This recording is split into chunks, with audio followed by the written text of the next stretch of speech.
Olá, a paz de Deus. Meu nome é Aline Oliveira, sejam muito bem-vindos ao canal Sons Naturais.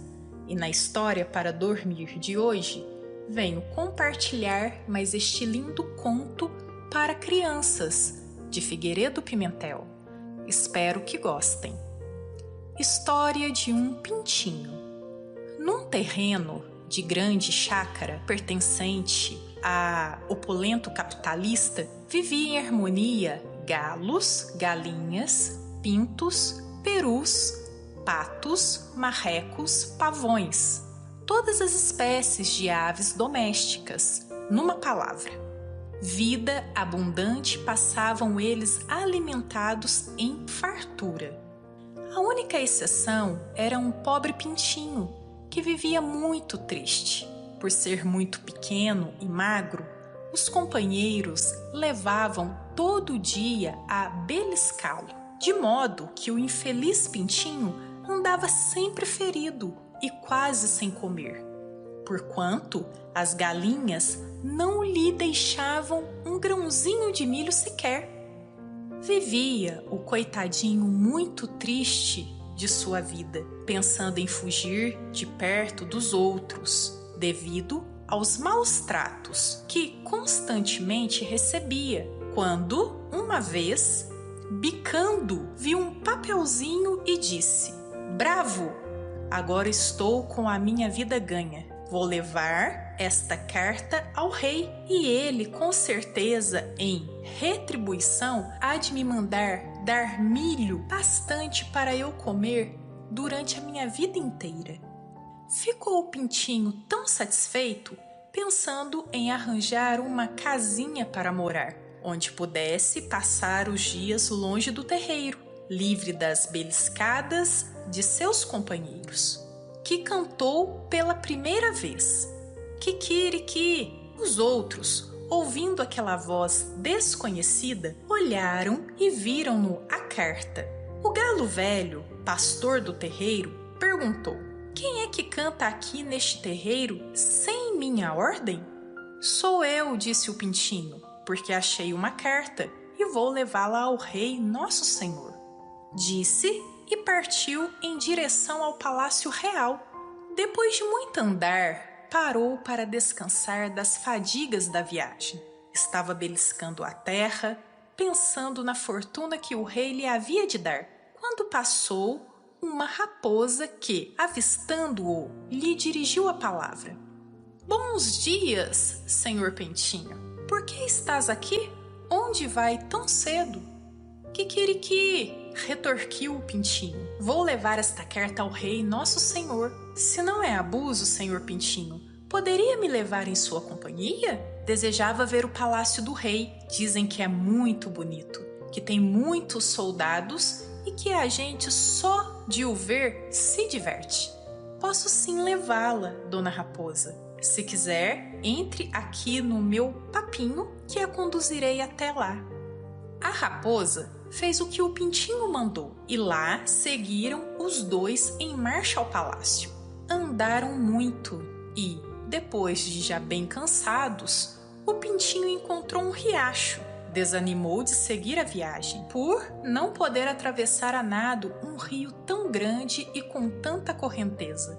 Empoleirou-se em cima de uma pedra e, muito triste, pensava no meio de transpor o rio quando este lhe falou: "Olá, senhor Pintinho, por que se aflige tanto? Há meia hora o estou vendo a olhar para mim com cara tão triste. Diga-me o que sente. Talvez possa lhe ser útil." "É o caso, senhor Rio, que tenho de levar esta carta ao rei, nosso senhor, mas não posso, porque não tenho coragem de o atravessar a nado." "Não seja essa a dúvida, senhor Pintinho. O colocarei na outra margem, sem risco de sua própria vida, mas com a condição de me levar também em sua companhia." "Pois bem, entre no meu papinho e vamos ver o rei", respondeu ele. O rio entrou e seguiram viagem os três: o pintinho, a raposa e o rio. Mais adiante, encontraram um espinheiro. Onde vai, senhor Pintinho, com tanta pressa? Indagou este. Kikiriki, vou ao palácio do rei levar-lhe esta carta. E não quero me demorar, porque pretendo lá chegar antes da noite. Quer levar-me em sua companhia?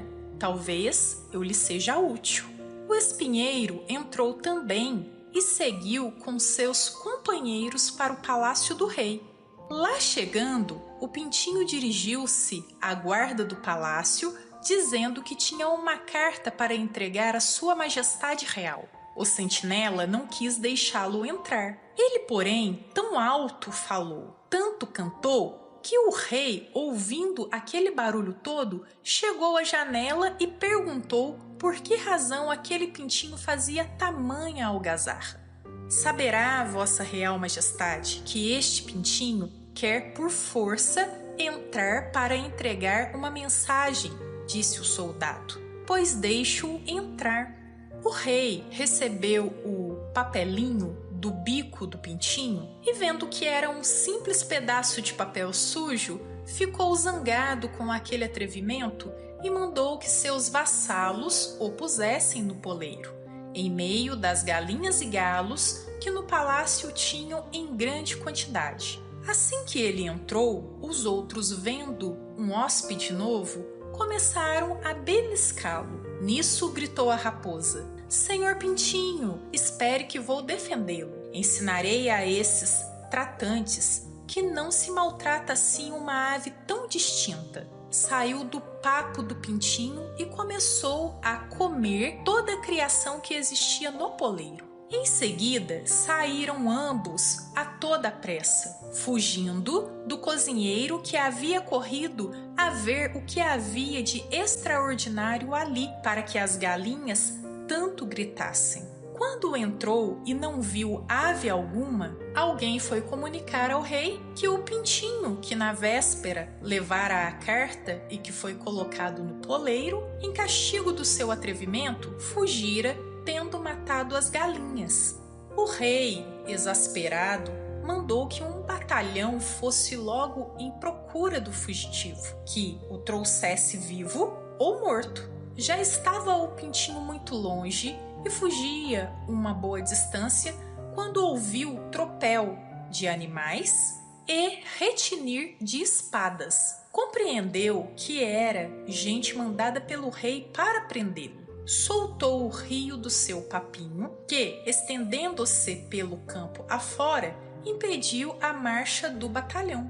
Os soldados levaram muito tempo a arranjar canoas que os conduzissem à outra margem. Nesse intervalo, ia o pintinho ganhando terreno.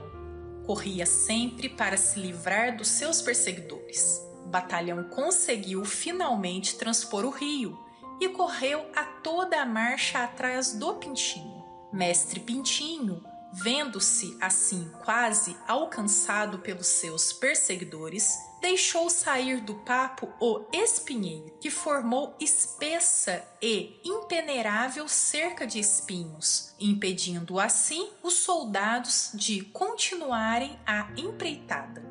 O galináceo, livre, finalmente de tantos perigos, voltou para o terreiro, mas teve vergonha e receio de entrar com medo das pancadas que viria a sofrer dos companheiros. Começou a espreitar por trás de uma cerca e, não avistando nenhum dos antigos companheiros, atreveu-se a entrar. Ficou maravilhado, vendo o bom trato que a nova geração, assim que saía do poleiro, lhe dava. Fizeram-lhe muitas festas e ofereceram-lhe casa, comida e o lugar do galo velho, pastor de terreiro, que havia morrido dias antes, porque nesse tempo o pintinho era um frango bonito, preto, com penas douradas nas asas. Assim, ficou ele sendo o galo, dono do terreiro, e viveu longos anos e muito feliz no meio dos seus iguais. Caso gostem do nosso canal, não deixe de se inscrever e ativar o sininho para não perder novas histórias como esta, ok? Não esqueçam também de deixar o seu like e compartilhar o vídeo. Com conto com a ajuda de todos. Fiquem com Deus e até breve!